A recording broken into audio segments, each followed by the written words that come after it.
Good afternoon. My name is Diana Brewer. I am the Missions Mobilization Assistant at the Buncombe Baptist Association in Asheville, North Carolina. I just wanted to share a few ideas and point your church and your deacons towards some resources that are available for the church here through the Baptist State Convention of North Carolina, and particularly the Baptist on Mission website. So the first thing we're going to do is go to the Baptists on Mission website, baptistsonmission.org.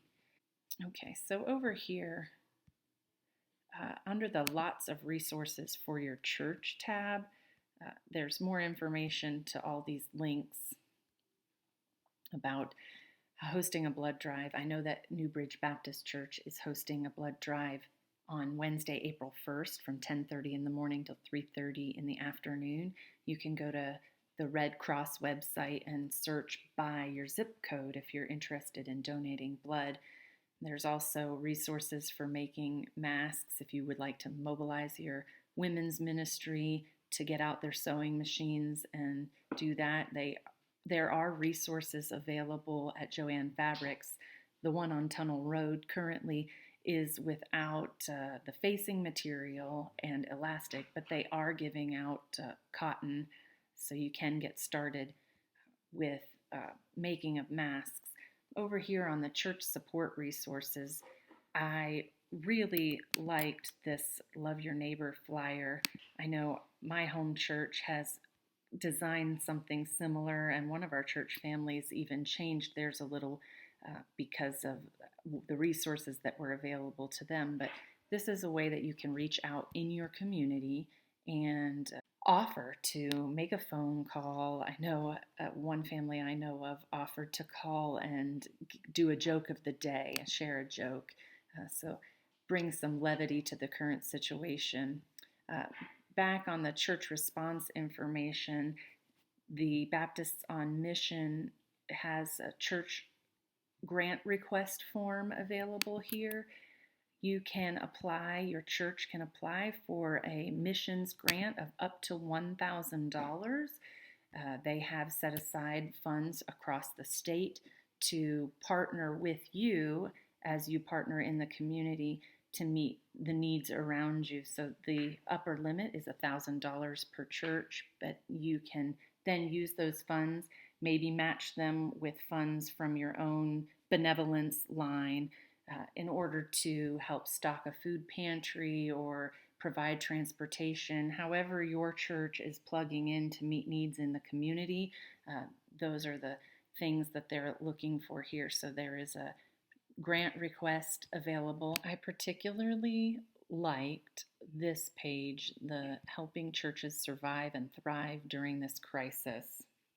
Here, there are links to several articles about learning to love your neighbors in a global pandemic, how to live stream your sermon this Sunday. I really loved this article on how to do church at home without streaming. I know there are still those that do not have reliable internet access at home, so pastors, you may want to share this content with members of your congregation who are unable to tune into your stream broadcast, or if you're unable to broadcast at all for some reason.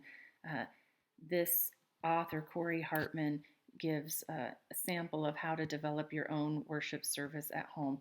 My family has done something like this, complete with taking up offering. My children insisted. This was several years ago. And then we put that money in an envelope and sent it into the church that day. I can't recall why exactly we were home. We must have been sick or something. But this article gave really good suggestions on how to format an at-home worship service with your family without the use of streaming.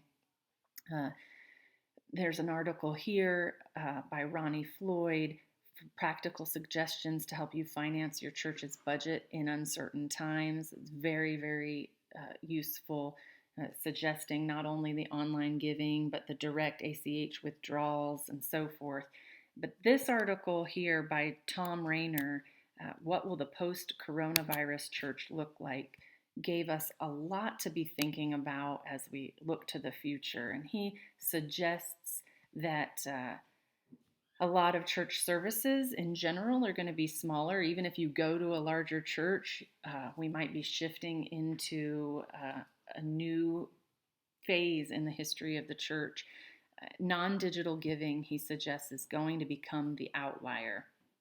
He suggests the target of 60% of your gifts be given digitally right now. So if you have not started online digital giving, this might be something that you need to pray about and move toward for sure. He mentions smaller worship services becoming the norm, and that we also need to be praying that the economic impact of this crisis will have long-term effects on the church. So start thinking and praying about how your budget at the church may need to be revamped in order to live on less. And then he also talks about church adoption and fostering, meaning there may well be a period of death, but also revitalization. There's going to be a lot of opportunity here for growth in the churches. So have your deacons and leadership teams be praying about these opportunities for the future and how God wants our church to move. I hope you have a blessed week and that you find these resources that are available again here at Baptists on Mission useful to you.